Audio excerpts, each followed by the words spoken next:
ಲೋಕಸಭೆ ಚುನಾವಣೆ ಫಲಿತಾಂಶದ ಬೆನ್ನಲ್ಲೇ ಈಶಾನ್ಯ ಪದವೀಧರ ಮತಕ್ಷೇತ್ರದ ಚುನಾವಣೆ ಫಲಿತಾಂಶ ಹೊರಬಿದ್ದಿದ್ದು, ಪದವೀಧರ ಕ್ಷೇತ್ರದಲ್ಲೂ ಕಾಂಗ್ರೆಸ್ ಪಕ್ಷ ಗೆಲುವು ಸಾಧಿಸಿರುವ ಮೂಲಕ ಕಾಂಗ್ರೆಸ್ ಮತ್ತೆ ಕಲ್ಯಾಣ ಕರ್ನಾಟಕವನ್ನು ತನ್ನ ಭದ್ರಕೋಟೆಯಾಗಿಸಿಕೊಳ್ಳುವಲ್ಲಿ ಯಶಸ್ವಿಯಾಗಿದೆ. ಈಶಾನ್ಯ ಕರ್ನಾಟಕ ಪದವೀಧರ ಮತಕ್ಷೇತ್ರದಲ್ಲಿ ಹಾಲಿ ಸದಸ್ಯ ಕಾಂಗ್ರೆಸ್ ಪಕ್ಷದ ಡಾಕ್ಟರ್ ಚಂದ್ರಶೇಖರ್ ಪಾಟೀಲ್ ಹುಮ್ನಾಬಾದ್ ಪುನರಾಯ್ಕೆಯಾಗಿದ್ದಾರೆ. ಪ್ರಥಮ ಪ್ರಾಶಸ್ತ್ಯದ ಮತದ ನಂತರ ನಿಗದಿಪಡಿಸಲಾದ 48,260 ಕೋಟಾ ಮತಗಳಲ್ಲಿ ಎರಡನೇ ಪ್ರಾಶಸ್ತ್ಯದ ಮತ ಗುರಿ ತಲುಪಿ ಬಿಜೆಪಿ ಅಭ್ಯರ್ಥಿ ಅಮರನಾಥ್ ಪಾಟೀಲ್ ವಿರುದ್ಧ ಚಂದ್ರಶೇಖರ್ ಗೆಲುವಿನ ನಗೆ ಬೀರಿದರು.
ಈ ವೇಳೆ ಮಾತನಾಡಿದ ಚಂದ್ರಶೇಖರ್ ಪಾಟೀಲ್ ಹುಮ್ನಾಬಾದ್ ಅವರು, ಪದವೀಧರ ಮತದಾರರು ನಮ್ಮ ಅಭಿವೃದ್ಧಿಗೆ ಮತ ನೀಡಿದ್ದಾರೆ ಎಂದು ಹರ್ಷ ವ್ಯಕ್ತಪಡಿಸಿದರು. ನನ್ನ ಗೆಲುವಲ್ಲ, ಇದು ಇಡೀ ಕಲ್ಯಾಣ ಕರ್ನಾಟಕದ ಪದವೀಧರ ಶಿಕ್ಷಕರದ ಗೆಲುವು.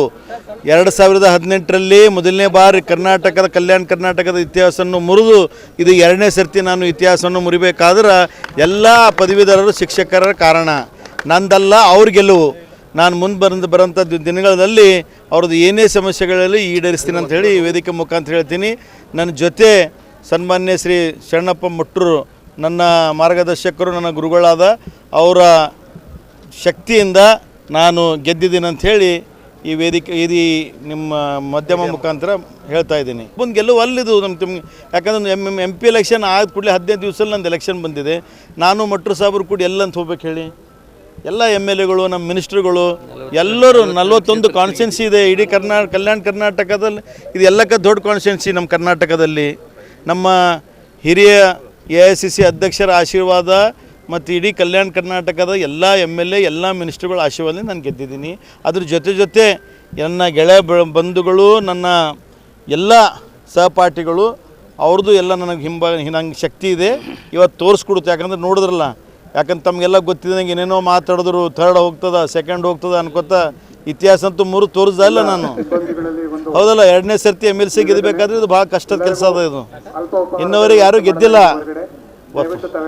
ಅದೆಲ್ಲ ಆಡ್ಬೇಕಾದ್ರೆ ತಮ್ದೆಲ್ಲರೂ ಇಲ್ಲಿ ನನ್ನ ಜೊತೆ ಬಂದಂತಾರೆ ಎಲ್ಲರದು ಆಶೀರ್ವಾದ ಅಂತೇಳಿ ನಿಂತು ಮಾತಾಡ್ತಾ ಇದ್ದೀನಿ.